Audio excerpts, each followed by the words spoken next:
তাহলে আমরা আজকে ক্লাস স্টার্ট করছি।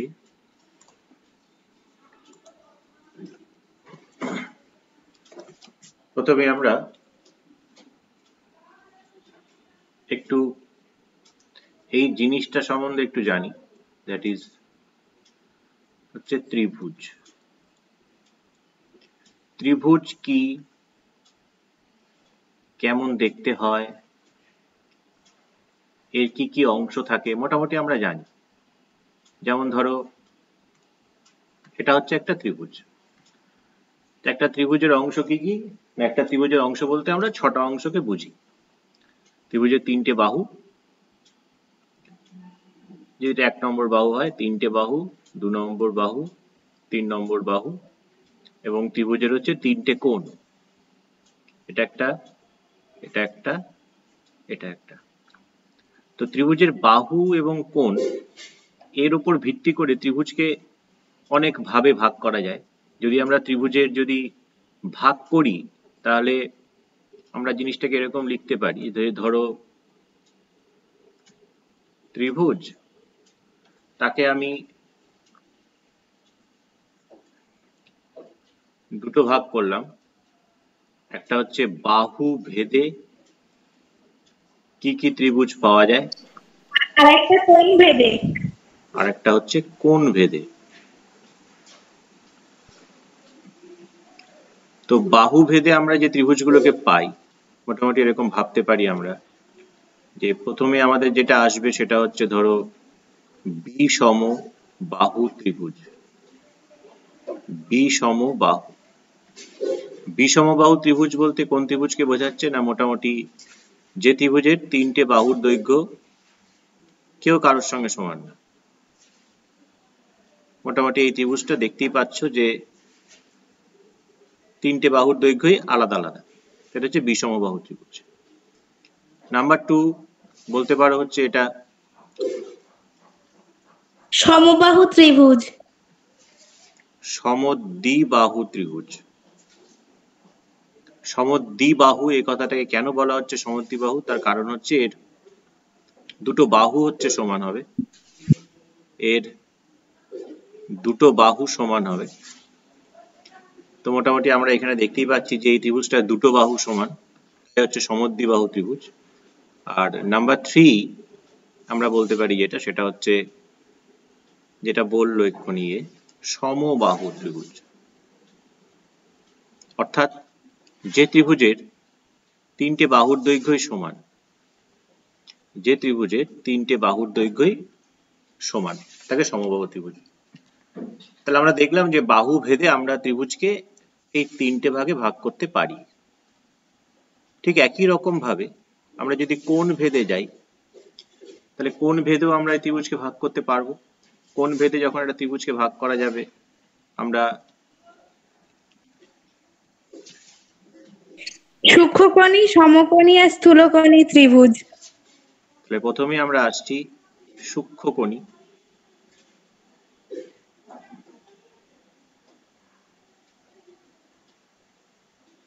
সূক্ষ্মকোণী বলতে আমি এখানে যে 3টে ছবি এঁকেছি তারা সবাই সূক্ষ্মকোণী ত্রিভুজ। মোদ্দা কথা, যে ত্রিভুজের 3টে কোণের মান 90 ডিগ্রি থেকে ছোট হবে, মনে করো এরকম একটা ত্রিভুজ আঁকলাম, যে ত্রিভুজটার মোটামুটি 3টে কোণের মান 90 ডিগ্রি ছোট, সূক্ষ্মকোণী হয়ে গেল। নাম্বার 2 আসছে আমাদের স্থূলকোণী ত্রিভুজ।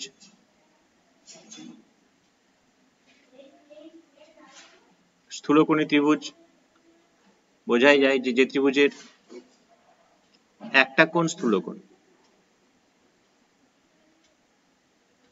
এই যে ত্রিভুজটা এখানে আঁকা হয়েছে, ধরো এই ত্রিভুজের এই যে কোণটা দেখতে পাচ্ছি, এই কোণটা অবভিয়াসলি 90 ডিগ্রি থেকে বড়, তাই সেটা স্থূলকোণী ত্রিভুজ। আর লাস্ট যেটা বললো তানিয়া, সমকোণী, এটা হচ্ছে সমকোণী ত্রিভুজ। তো এই কোণ ভেদে এবং বাহু ভেদে ত্রিভুজের এই কটা ভাগ, এবং সমকোণী ত্রিভুজ আমরা যদি নিই একটা কোণ 90 ডিগ্রি, একটা কোণের মান 90 ডিগ্রি, এই হচ্ছে আমাদের সমকোণী ত্রিভুজ। তো হঠাৎ করে এই ত্রিভুজের নিয়ে আমরা কেন পড়লাম না, হঠাৎ করে ত্রিভুজটাকে নিয়ে পড়লাম এই কারণেই এই যে ত্রিভুজটা আছে, যে লাল কালারে যে ত্রিভুজটা দেওয়া আছে দেখতেই পাচ্ছ, যে ত্রিভুজটাকে আমরা সমদ্বিবাহু ত্রিভুজ বলছি, তা আমরা এই সমদ্বিবাহু ত্রিভুজ নিয়ে দুটো উপপাদ্য আজকে আমরা শিখব। কি উপপাদ্য দুটো? না, যে উপপাদ্যগুলো আমরা করব, আমি এই পেজটা সেভ করে নিচ্ছি। এই পেজটা সেভ করে আমরা পরের পেজে যাচ্ছি।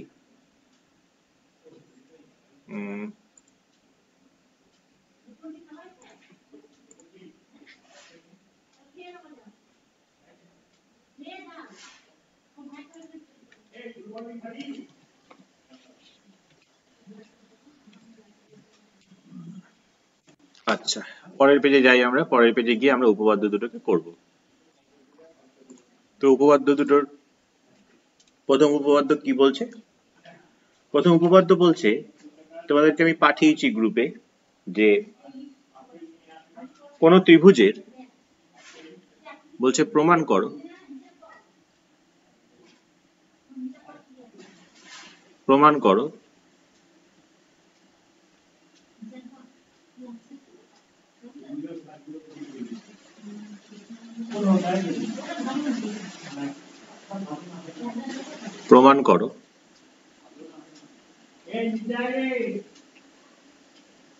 কোন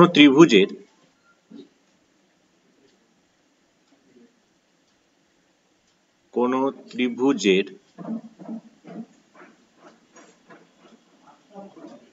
দুটি বাহুর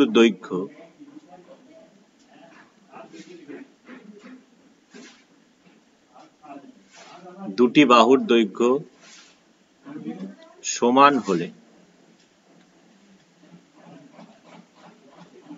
তাদের বিপরীত কোণগুলির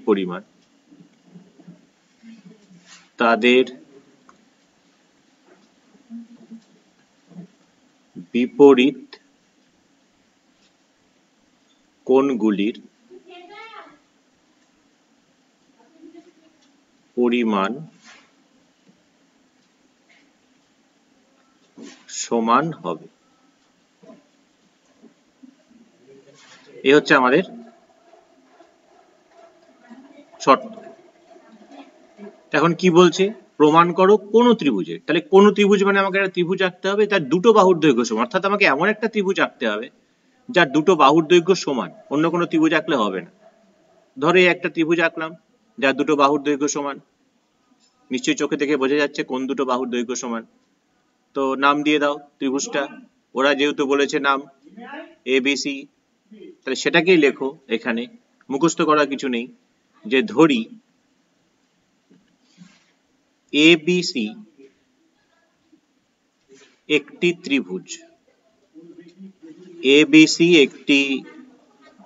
ত্রিভুজ, যার এখানে কোন দুটো বাহু সমান?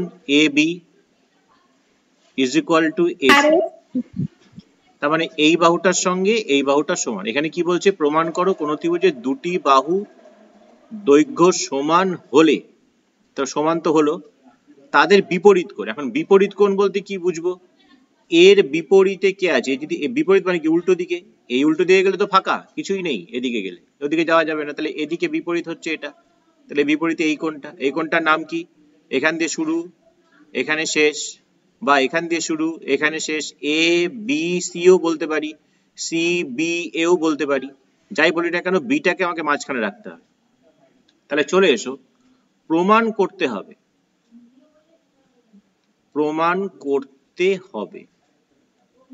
কি প্রমাণ করতে হবে? বিপরীত কোণগুলির পরিমাণ সমান। অর্থাৎ আমি AB লিখেছি আগে, AB হচ্ছে এটা, AB এর বিপরীত কোণ হচ্ছে এটা, যার হচ্ছে নাম কি? BCA বলতে পারি বা ACB বলতে পারি। তো আমরা ACB টা লিখলাম, is equal to AC এর বিপরীত বাহু কে আছে? এই কোণটা, নাম কি? ABC। তাহলে ACB সমান সমান ABC, এটা আমাকে প্রমাণ করতে হবে। তো এইগুলোকে আমরা একটু মুছে নিই। বিপরীত জিনিসটা তো আমরা বুঝে গেছি, এটা আমাদের রেখে কোনো লাভ নেই আর। তো প্রমাণটা করার জন্য আমাদেরকে একটা অঙ্কন করে নিতে হচ্ছে। তো কি অঙ্কন করা হচ্ছে না, আমরা এই যে কোণটা দেখতে পাচ্ছ বিএসি, এই কোণটাকে সমান দুভাগে ভাগ করছি। অর্থাৎ আমি দেখো যদি এখান থেকে যদি এরকম ভাবে টানি তাহলে ওপরের কোণটা কি সমান দুভাগ মনে হচ্ছে না নিশ্চয়ই। এরকম ভাবে রাখলেও সমান, তো তাহলে এমন ভাবে টানতে হবে যেন কোণটা ওপরের কোণটা সমান দুভাগ হয়। তাহলে সেটাকে আমরা এখানে লিখবো অঙ্কন হিসেবে, যে অঙ্কন কি হচ্ছে, অঙ্কন না কোণ বিএসি কে সমদ্বিখণ্ডিত করলাম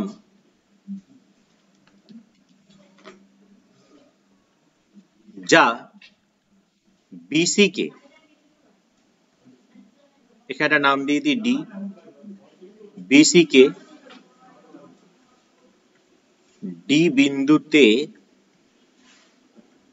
ছেদ করে। আমাকে মাথায় রাখতে হবে, আমাকে প্রমাণ কিন্তু করতে হবে এই কোণটার সঙ্গে এই কোণটা সমান। আর আমরা অলরেডি সমান দেখে এলাম কোণটা, এই কোণটার সঙ্গে এই কোণটা সমান কিন্তু আমরা প্রমাণ করে এসেছি, মানে প্রমাণ না, আমরা এঁকেছি। তো সেটাকে আমরা মার্ক করে দিই এখানে, এই কোণটার সঙ্গে এই কোণটা সমান, তাই দুটো নীল দেওয়া হলো। ভাগটা নিশ্চয়ই বোঝা যাচ্ছে। আচ্ছা চলে আসি, এবার আমরা প্রমাণে চলে আসি প্রমাণ। তো সর্বসমতা তো আমরা শিখেছি আগে, ক্লাস 7-এ শিখেছি সর্বসমতা, যে দুটো ত্রিভুজ কখন সর্বসম হয়। তো এখানে যদি আমরা এই দুটো ত্রিভুজের দিকে তাকাই, ধরো এই একটা ত্রিভুজ, এই একটা ত্রিভুজ, আর ধরো এই একটা ত্রিভুজ, এই হলুদ আর এই একটু সবজেটে নীল কালার, এই যে দুটো ত্রিভুজ আছে, এই দুটো ত্রিভুজের মধ্যে আমরা জানি যে এই বাহুটার সঙ্গে এই বাহুটা সমান, এই কোণটার সঙ্গে এই কোণটা সমান, এবং মাঝখানে যে এডি বাহুটা আছে, এডি বাহুটা এই ত্রিভুজটা তৈরি করতেও লাগবে, আবার এই ত্রিভুজটা তৈরি করতেও লাগবে। তাহলে আমাদের দুটো ত্রিভুজের ক্ষেত্রে কি কি পাচ্ছি প্রমাণ, চলে আসছে আমরা ত্রিভুজ এ বি ডি ও ত্রিভুজ এ সি ডি এর, প্রথম কথা এ বির সঙ্গে এ সি সমান। কেন সমান না, এটা প্রদত্ত বলে লিখে দিই, প্রদত্ত মানে দেওয়া আছে, এই যে এখানে দেওয়া আছে দুটি বাহুর দৈর্ঘ্য সমান, তাই এখানে কথা লিখলাম প্রদত্ত, বা তোমরা দেওয়া আছেও লিখতে পারো, কোনো অসুবিধা নেই। তারপরে হচ্ছে অ্যাঙ্গেল বিএডি তার সঙ্গে অ্যাঙ্গেল সিএডি সমান। এটা কেন সমান হলো না, অঙ্কনানুসারে, অর্থাৎ আমরা এভাবে এঁকেছি, এই জিনিসটা অঙ্কন করেছি, এই যে ওপরে অঙ্কন করেছি এখানে, যে বিএসি কে সমদ্বিখণ্ডিত করলাম যা বিসি কে ডি বিন্দুতে ছেদ করে। এখানে সুতরাং বলে এই কথাটা লিখে দিতে পারতে যে BAD is equal to CAD, না লিখলেও কোনো অসুবিধা নেই, লিখলেও কোনো অসুবিধা নেই। আর কি বলছি, আর হচ্ছে এডি হচ্ছে সাধারণ বাহু। সাধারণ কেন বলা হচ্ছে না, সাধারণ এই কারণেই বলা হচ্ছে যে এডিটা এই এবিডি ত্রিভুজ তৈরি করতেও এডি বাহু লাগবে, এসিডি ত্রিভুজ তৈরি করতেও এডি বাহু লাগবে। তাহলে দুটো ত্রিভুজ এখানে নিয়েছিলাম আমরা এবিডি এবং এসিডি, যার দুটো বাহু এবং তাদের মধ্যবর্তী কোণটাকে আমরা সমান দেখাতে পারলাম। তাহলে আমরা এখানে কি বলে দিতে পারি, সুতরাং ত্রিভুজ এবিডি হচ্ছে সর্বসম ত্রিভুজ এসিডি। সর্বসম নিশ্চয়ই বুঝতে পারছো যে এই ত্রিভুজটাকে যদি ভাঁজ করা যায়, ভাঁজ করলে এইটা কিন্তু এখানে, মানে হলুদটা কিন্তু এইখানে চলে আসবে। জানি না আমি সিলেক্ট করতে পারবো নাকি, সিলেক্ট করতে পারি তো দেখছি। এই যে ত্রিভুজটাকে তুলে নিয়ে এলাম, ত্রিভুজটাকে তুলে নিয়ে এসে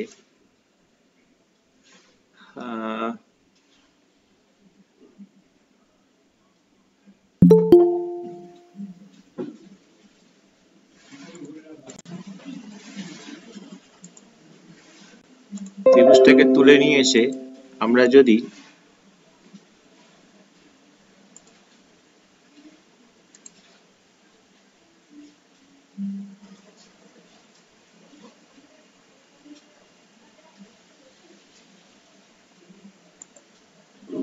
এ দেখো, এবার এই ত্রিভুজটাকে যদি এখানে নিয়ে আসা হয় তাহলে পুরোপুরি ত্রিভুজটা বসে যাচ্ছে একটা ত্রিভুজের উপর আরেকটা।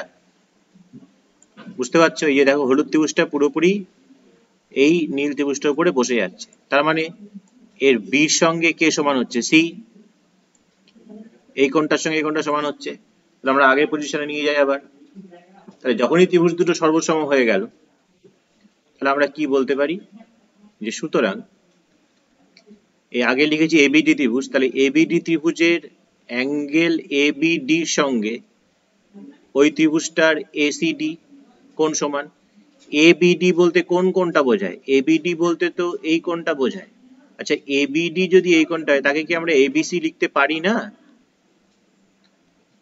এবিডি এই কোণটা, এবিসি তো সেই কোণটাকে বোঝাচ্ছে।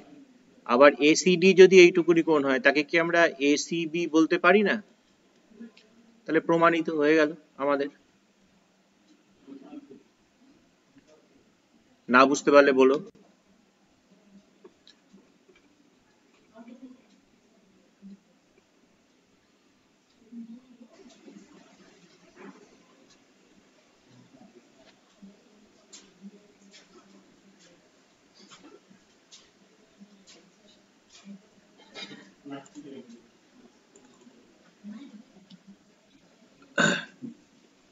নেক্সট যে উপপাদ্যটাকে আমরা করেছি ঠিক হচ্ছে এর উল্টো, ঠিক এর উল্টোটা।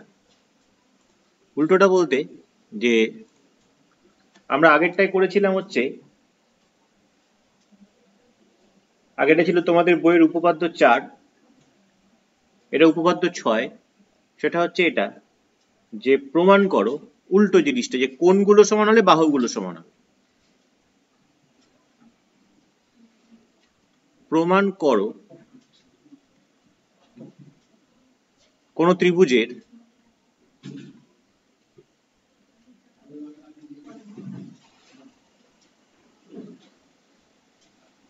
দুটি কোণের পরিমাণ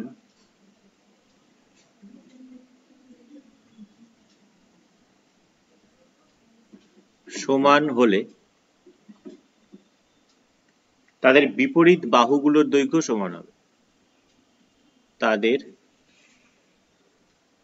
বিপরীত বাহুগুলির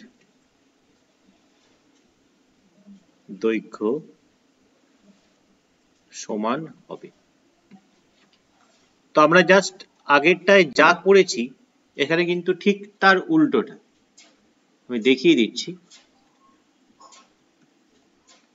আগেরটায় আমরা কি করেছিলাম দেখো, আগেরটায় আমরা করেছিলাম হচ্ছে যে দুটি বাহুর দৈর্ঘ্য সমান হলে বিপরীত কোণগুলি সমান হয়, আর এখানে কি বলছে দেখো, যে দুটি কোণের দৈর্ঘ্য সমান হলে তাই বিপরীত বাহুগুলো সমান হয়।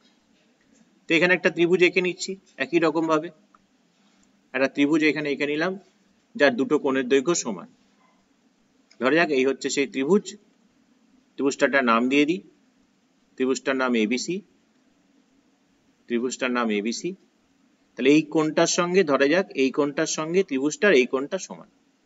তো সেটাই লিখি আমরা এখানে, যে ধরি ত্রিভুজ এবিসি এর angle ABC is equal to angle ACB. তাহলে এই কোণের বিপরীতে কোন বাহুটা আছে? এই বাহুটা আছে। এই কোণের বিপরীতে কোন বাহুটা আছে? এই বাহুটা আছে। এই বাহুটার নাম কি? এসি। এই বাহুটার নাম কি? এবি। তাহলে আমাকে প্রমাণ কি করতে হবে? AC is equal to AB. এখানে লেখো, প্রমাণ করতে হবে, কি প্রমাণ করতে হবে না, এই যে এবিসি কোণটা আছে তার বিপরীত বাহু হচ্ছে এসি, আর এসিবি যে কোণটা আছে তার বিপরীত বাহু হচ্ছে এবি, এরা সমান আমাকে প্রমাণ করতে হবে। ঠিক আছে? তো ঠিক একই রকম ভাবে আমরা একটা অঙ্কন করছি, অঙ্কনটা হচ্ছে সেই একই জিনিস, সেই এ বিন্দু থেকে, মানে এ বিন্দু বিএসি কোণটাকে আমি সমান দুভাগে ভাগ করলাম। দেখো এটা হলো সমান দুভাগ হচ্ছে না, এটা হলো সমান দুভাগ হচ্ছে না, তাহলে এমন একটা জায়গায় রাখতে হবে যাতে সমান দুভাগ করে, যা বিসি কে ধরো ডি বিন্দুতে ছেদ করছে। তো সেটাই লিখছি আমরা এখানে অঙ্কন। অঙ্কন কি লিখছি আমরা, না বিএসি কে সমদ্বিখণ্ডিত করলাম, সমদ্বিখণ্ডিত করলাম যা বিসি কে, একটা নাম দিয়ে দাও, ধরো ডি বিন্দু, যা বিসি কে ডি বিন্দুতে ছেদ করে। তাহলে একই রকম ভাবে এখানে দেখো দুটো ত্রিভুজ পেয়ে গেছে, তাহলে চলে এসো প্রমাণে। প্রমাণ, ত্রিভুজ এবিডি ও ত্রিভুজ এসিডি এর, তো এই ত্রিভুজটার এই কোণের সঙ্গে এই ত্রিভুজটার এই কোণটা সমান, আমরা তো প্রদত্ত দিয়েই দিয়েছিল এটা, যে ABD is equal to ACD. এটা কেন সমান লিখতে পারছি না, যেহেতু ওই এবিসির সঙ্গে এসিবি সমান এটা দেওয়া ছিল আমাদের। আচ্ছা, আরেকটা কি কোণ সমান প্রমাণ করে এসেছি, বিএডি কোণের সঙ্গে সিএডি কোণ সমান। কেন না, অঙ্কন অনুসারে আমরা এঁকেছি সেটা। আরেকটা কি, আরেকটা হচ্ছে আমরা বলতে পারি যে এডি সাধারণ বাহু। তাহলে যখনই দুটো ত্রিভুজে দুটো কোণ আর একটা বাহু পেয়ে গেলাম, সুতরাং ত্রিভুজ দুটো সর্বসম। তাহলে ত্রিভুজ এবিডি সর্বসম ত্রিভুজ এসিডি। আর যখনই দুটো ত্রিভুজ সর্বসম হয়ে যায়, তাহলে এই যে এবিডি ত্রিভুজের এবি বাহুর সঙ্গে ওই ত্রিভুজটার এসি বাহু সমান, প্রমাণিত। ওটাই তো আমাকে প্রমাণ করতে দিয়েছিল, না বুঝতে পারলে বলো।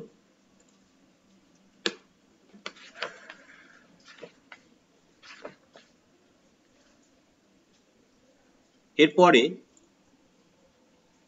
আমরা তাহলে আজকে মোটামুটি যে জিনিসগুলো জানলাম, প্রথমে জানলাম হচ্ছে একটা ত্রিভুজ, ত্রিভুজ বলতে কি বোঝায়, ত্রিভুজের কটা অংশ কি কি থাকে, তিনটে বাহু থাকে, তিনটে কোণ থাকে, এবং ত্রিভুজকে বাহু ভেদে কোণ ভেদে কি কি ভাগে ভাগ করা যায়। তার মধ্যে এখানে একটা ত্রিভুজকে আমরা রেখেছিলাম লাল দিয়ে, যে সমদ্বিবাহু ত্রিভুজ, অর্থাৎ যে ত্রিভুজের দুটি বাহুর দৈর্ঘ্য সমান। সেটা এই দুটো এখানে রেখেছি, এই দুটো হতে পারে।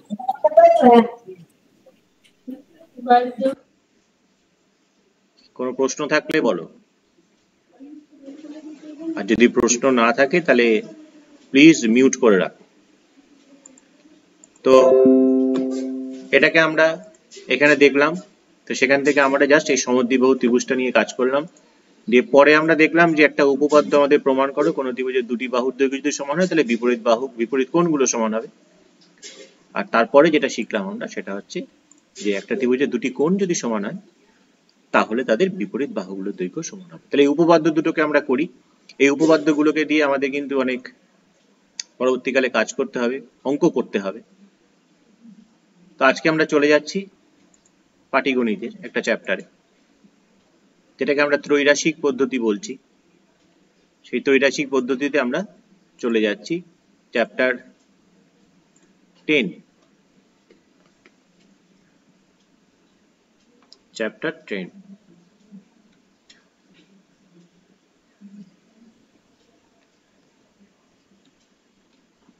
নাম হচ্ছে কি, ত্রৈরাশিক।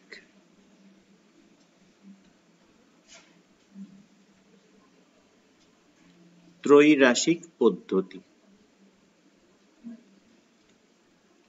কি? এই ত্রৈরাশিক পদ্ধতি, না এই ত্রৈরাশিক পদ্ধতি হচ্ছে যে আমাদের তিনটে করে রাশি দেওয়া থাকবে, অর্থাৎ যেটা আমরা ঐকিক নিয়ম করেছি ছোটবেলায়, সেই ঐকিক নিয়মটারই আরেকটা রূপ দেওয়া হচ্ছে, যার নাম ত্রৈরাশিক পদ্ধতি। তো তোমাদের যদি প্রশ্নে কোথাও না লিখে দেওয়া থাকে যে ত্রৈরাশিক পদ্ধতিতে করো, তাহলে কেউ যদি ঐকিক নিয়মে করে কোনো ভুল নেই, পুরো নাম্বারই সে পাবে। কিন্তু যদি প্রশ্নে দেওয়া থাকে ত্রৈরাশিক পদ্ধতিতেই অঙ্কটা করো, তাহলে কিন্তু ত্রৈরাশিক পদ্ধতিতেই অঙ্কটা করতে হবে। বিভিন্ন রকম ভাবে ত্রৈরাশিক পদ্ধতিতে অঙ্ক করা যায়। তো আমি পার্টিকুলার একটা পদ্ধতিতে তোমাদেরকে শিখিয়ে দিচ্ছি। তার জন্য আমরা চলে যাব 10.1 এই চ্যাপ্টারটা। তো সেই চ্যাপ্টারের অঙ্কগুলোকে আমরা একটুখানি তুলে নিই, তারপরে আমরা আসছি।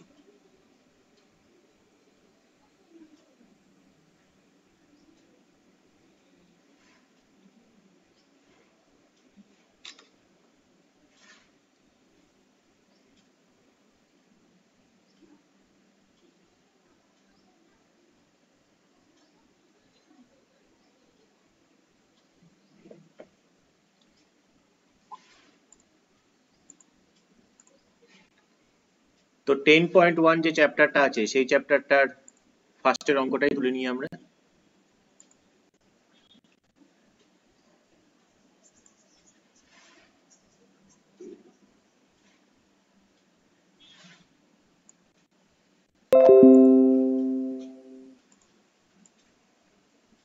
তো নাম্বার 1 এর অঙ্কটা দেখো কি বলছে আমাদের। নাম্বার 1 এর অঙ্কটা বলছে যে আজ আমার বাবা 390 টাকায় 15 কিগ্রা চাল কিনে এনেছেন। যদি 17 কিগ্রা একই রকম চাল কিনতেন তবে বাবা কত টাকা খরচ করতেন ত্রৈরাসিক পদ্ধতিতে হিসাব করে। কথাটা উল্লেখ করে দিয়েছে, ত্রৈরাসিক পদ্ধতির কথা উল্লেখ করে দিয়েছে, তাই আমাকে ত্রৈরাসিক পদ্ধতিতে করতে হবে। তো প্রথমত এখানে একটা সমস্যা আমাদেরকে তৈরি করে নিতে হয়। তো এরকম ভাবে লিখছি জিনিসটাকে, যে সমস্যাটি হলো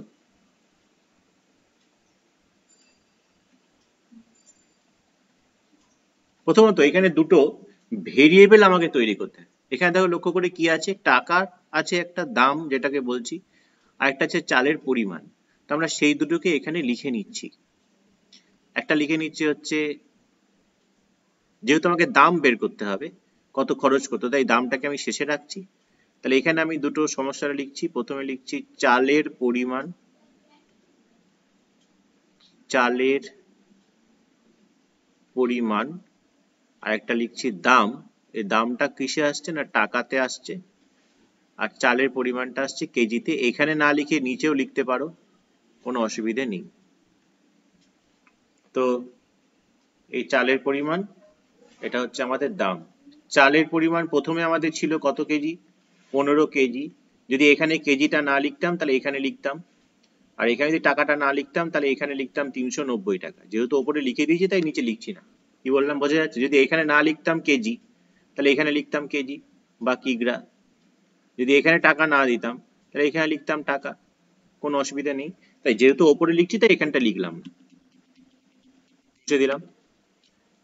আচ্ছা, এরপরে বলেছে আমার চালের পরিমাণ যদি 17 কেজি হয় তাহলে আমার দামটা কত টাকা লাগবে, এটা আমাকে প্রশ্ন করেছে। তাই ত্রৈরাসিক পদ্ধতি কেন, দেখো এখানে তিনটে রাশি দেওয়া আছে বলেই এটার নাম ত্রৈরাসিক পদ্ধতি। এই তিনটে রাশি দেওয়া থাকছে, অর্থাৎ 4 নম্বরকে আমাকে বের করতে হবে। তো এখানে একটা কাজ করি, জিজ্ঞাসা চিহ্ন না রেখে আমরা ধরে নিচ্ছি যে এটার দাম ধরে নিচ্ছি এক্স। তাহলে প্রথমে আমাকে ঠিক করতে হবে যে এই যে এখানে দাম অর্থাৎ যেটা বের করতে হবে তার সঙ্গে এর সম্পর্কটা কি। অর্থাৎ সম্পর্ক বলতে এখানে দু ধরনের সম্পর্ককে নিয়েই আমরা ভাববো। এক হচ্ছে সমানুপাতিক, আর একটা হচ্ছে ব্যস্তানুপাতিক। চালের পরিমাণটা কেজি না কিগ্রাতে হবে, কিলোগ্রামে। কেজি আর কিগ্রা একই বাবা, আলাদা কিছুই নয়। তো এইখানে আমরা চলে আসছি যে এখানে দামের সঙ্গে এই কথাগুলো লিখতে হবে, দামের সঙ্গে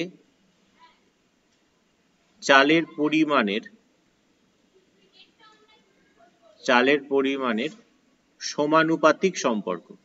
কেন সমানুপাতিক বলছি, কারণ আমরা এটা খুব ভালো করেই জানি যে আমি যদি 1 কেজি চাল কিনি তাহলে আমাকে যত টাকা দিতে হবে দোকানদারকে, আমি 2 কেজি চাল কিনলে নিশ্চয়ই আমাকে বেশি টাকাই দিতে হবে, 3 কেজি চাল কিনলে আমাকে আরো বেশি টাকা দিতে হবে।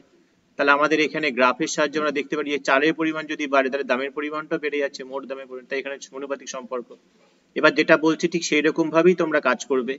প্রথমে সুতরাং, তাহলে এই অঙ্কগুলোর ক্ষেত্রে হয়তো সমস্যা হবে না, কিন্তু পরের চ্যাপ্টারে যখন আরো রাশি থাকবে তখন কিন্তু সমস্যায় পড়বে। সুতরাং দেবে, তার নিচে দেবে বা। এইখানে একটা কাজ করবে, এখানে অ্যারো দিয়ে কাজ করার চেষ্টা করবে। সবসময় এটার নিচ থেকে ওপরের দিকে উঠবে। এটা হচ্ছে আমাদের সমানুপাতিক সম্পর্ক। তাই এ যদি নিচ থেকে ওপরে ওঠে, এও তাহলে নিচ থেকে ওপরের দিকে উঠবে। তাহলে বা দিয়ে এই জায়গাটাকে আগে লিখছি আমরা, এটা নিচ থেকে ওপরের দিকে উঠেছি, অর্থাৎ এখানে লিখছি আমরা এক্স বাই। স্যার সমানুপাতিক না লিখে সরল সম্পর্ক লিখলে হবে? হ্যাঁ হবে। এটাই লিখছি 17/15। এই লাইনটাকে আমরা আগে লিখে দিলাম, সুতরাং দিয়েছি তার নিচে বা দিয়েছি, বা দিয়ে আমরা এই লাইনটা লিখলাম। এই লাইন দেখে দেখে সুতরাংটা লিখবো।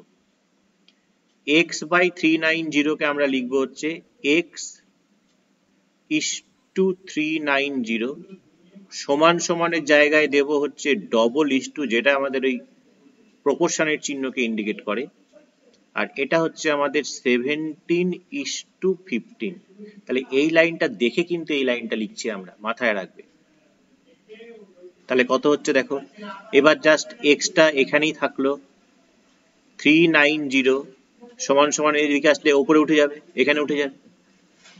তো তুলে দিচ্ছি, বা দিয়ে এক্স ইকুয়াল টু দাগ দিলাম 17, নিচে 15 ছিল, ওপরে চলে যাচ্ছে 390। 15 দিয়ে কাটলে 15 দুগুণে 30, 6 15 90, এটা গুণ করলে কত হয় দেখো, 6 7 42 2 হাতে 4, 7 দুগুণে 14, 6 20, 4 24, 4 হাতে 2, 2 কে 2 442 টাকা। তাহলে আমাদের প্রশ্ন করেছিল যে 17 কেজি চাল কিনলে আমার কত টাকা লাগবে, তৈরাসিক পদ্ধতির সাহায্যে বের করো। তো আমরা তৈরাসিক পদ্ধতির সাহায্যে এটা বের করলাম, বের করে কত পেলাম না 442 টাকা। তো সিমিলার ওয়েতে আমরা যদি নাম্বার 2 এর অঙ্কটা দেখি, একই টাইপের আমরা পেয়ে যাব।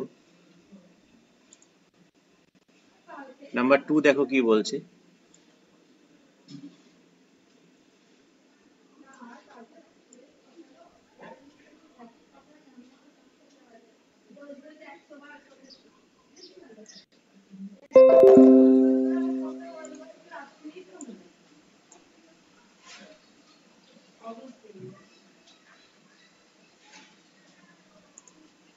নাম্বার 2 দেখো,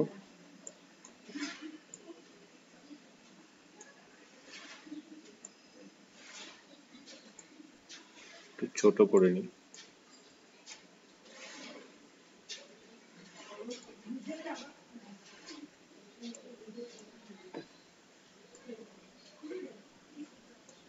তো নাম্বার 2 কি বলছে এখানে, নাম্বার 2 বলছে যে ভেঙ্কট মামা 20 মিটার ছিট কাপড়ে একই মাপের 4টি জামা তৈরি করবেন।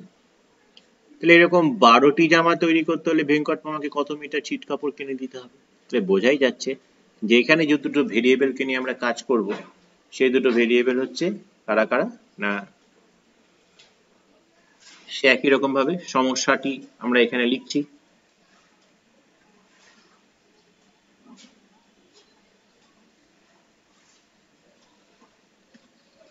আমাকে কি বার করতে হবে, কত মিটার ছিট কাপড় কিনবে। তাহলে ছিট কাপড়টা আমাকে ডান দিকে রাখতে হবে। তাহলে এখানে লিখি জামা, জামার সংখ্যা অর্থাৎ কটা জামা তৈরি করছি, আর এখানে হচ্ছে কাপড়ের দৈর্ঘ্য বা পরিমাণও লিখতে পারো, কোনো অসুবিধা নেই। এটা আমরা লিখলাম জামার সংখ্যা, কাপড়ের পরিমাণ। জামার সংখ্যা কটা আছে আমাদের, তুমি বলেছে 4টি জামা, এবং সেখানে ছিট কাপড় লাগছে কত মিটার, 20 মিটার। পরবর্তীকালে আমার জামা তৈরি করছি আমি 12টা, আমি 12টি জামা তৈরি করব। ঠিক একই রকম ভাবে এখানে x মিটার এই ধরি কথাটা লিখে দেব। তাহলে আমরা খুব ভালো মতোই জানি আমাকে যত বেশি জামা তৈরি করতে তত বেশি আমার ছিট কাপড় লাগবে। তাহলে এখানে আমার এটা আমি সবসময় নিচ থেকে উপরেই তুলবো, এর সঙ্গে এটা সমানুপাতিক আছে, তাহলে এটাও নিচ থেকে উপরের দিকেই যাবে, সমানুপাতিক। তাহলে এবার এই কথাটা লিখছি এখানে, যে এখানে কাপড়ের পরিমাণের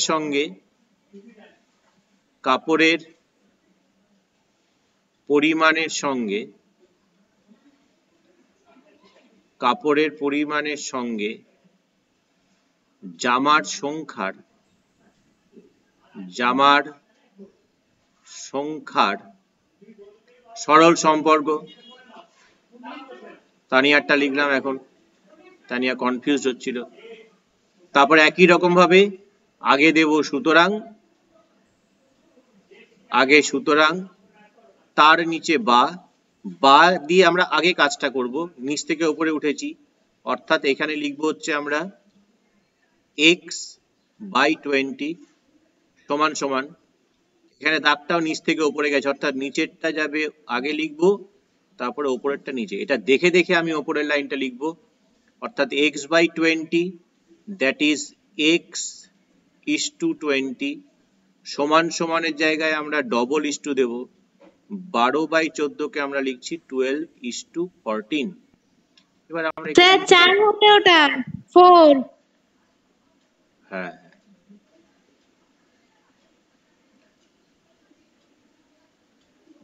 তাহলে এবার আমরা পরের লাইনটা লিখছি, জাস্ট 20টা কোথায় চলে যাবে, উপরে চলে যাবে। তাহলে x ইকুয়াল টু কত বলতে পারি আমরা, x ইকুয়াল টু বলতে পারি 12 ইন্টু 20/4, 4 দিয়ে 20 কে কাটলে 5, 5 12 হচ্ছে গিয়ে 60। তাহলে আমরা x এর মান কত পেয়ে গেলাম, 60। 60টা কি, 60 মিটার ধরেছিলাম, তাহলে উত্তর লিখে দিলাম যে 60 মিটার কাপড় লাগবে। উত্তরটা আমি আর লিখছি না, তোমরা আশা করি লিখতে পারবে উত্তরটা। তো এই পেজটা আমরা সেভ করে নিই।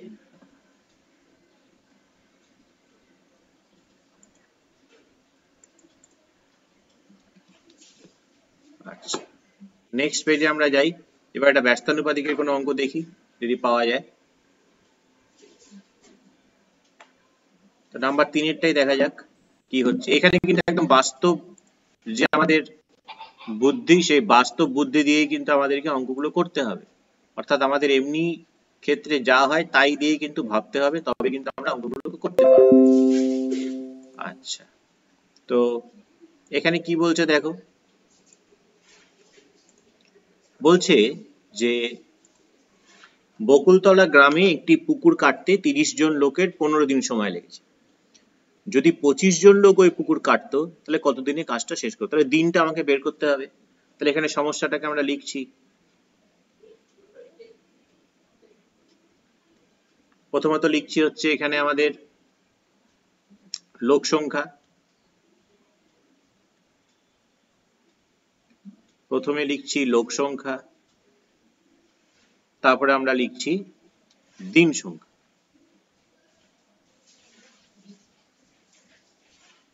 তো লোক সংখ্যা কতজন ছিল, 30 জন ছিল। লোক সংখ্যা আমাদের ছিল কতজন, 30 জন। তারা কতদিনে পুকুরটা কাটতে পেরেছে, তারা 15 দিনে পুকুরটা কাটতে পেরেছে। এবার আমাকে বলছে আমার লোক সংখ্যা 25 জন হয়ে গেল, তাহলে আমার এখন কত দিন লাগবে, তাহলে x দিন, এটা তো ধরে নিতেই হবে। এবার আমাকে একদম বাস্তব অভিজ্ঞতা দিয়ে বুঝতে হবে যে আমাদের এদের মধ্যে সম্পর্ক কি, লোক সংখ্যা দিন সংখ্যা। ধরো আমাদেরকে শনিবার দিন আমাদেরকে যে স্কুল ক্লাসরুমটা ঝাড় দেওয়ার কথা বলা হলো, আমরা পরিষ্কার করব। তা আমরা 5 জন মিলে যদি সেই ক্লাসরুমটাকে পরিষ্কার করি, তাহলে আমাদের যে সময় লাগবে, 5 জনের জায়গায় যদি আমরা 7 জন মিলে পরিষ্কার করি, তাহলে আমাদের আগের থেকে এখনকার সময় কম লাগবে না বেশি লাগবে, অবশ্যই কম লাগবে। তাহলে লোক সংখ্যার সঙ্গে দিন সংখ্যার সম্পর্ক হচ্ছে এখানে ব্যস্তানুপাতিক। তাহলে এই কথাটা আমরা লিখছি যে এখানে, বা শুধু এটা লিখতে পারো, দিন সংখ্যার সঙ্গে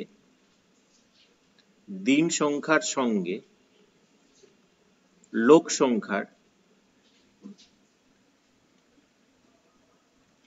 ব্যস্ত সম্পর্ক। তাহলে এবার দাগটা কি দেব দেখো, 1 মিনিট।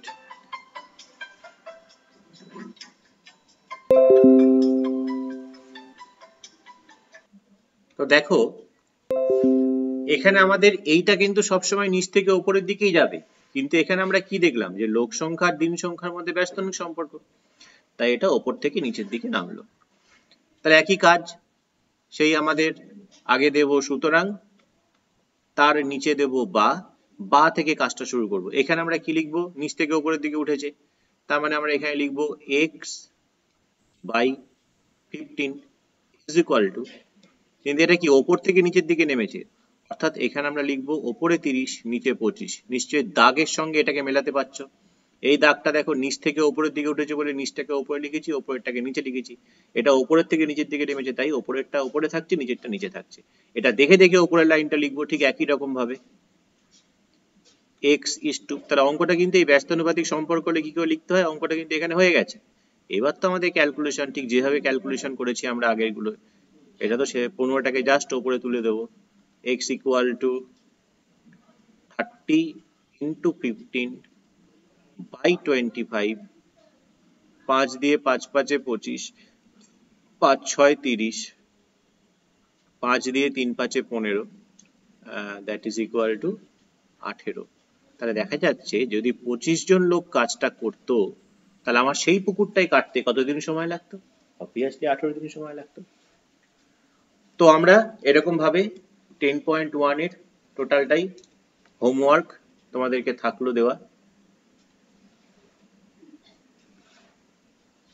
হোমওয়ার্ক থাকলো হচ্ছে 10.1 পুরোটা। স্যার এইটার অঙ্কগুলো করতে হবে? হ্যাঁ, 8 গুলো দরকার নেই, 8 গুলো দরকার নেই, কেটে দিলাম। ঠিক আছে, তো ওকে, আমি ক্লাসটা শেষ করলাম আজকের।